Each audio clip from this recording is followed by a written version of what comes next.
Greetings, one and all. I am Jen. And I, Harshvardhan Singh. We, the students of Class 8 from the Emerald Heights International School, is coming up with the idea of emojifying emotions, the art of facial expression recognition.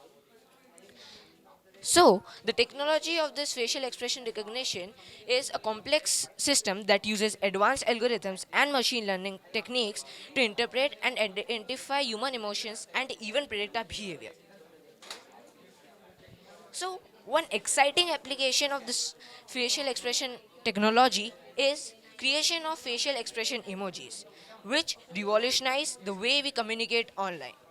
By detecting the facial expression, this emoji can interpret human emotions and then transform it into digital representations.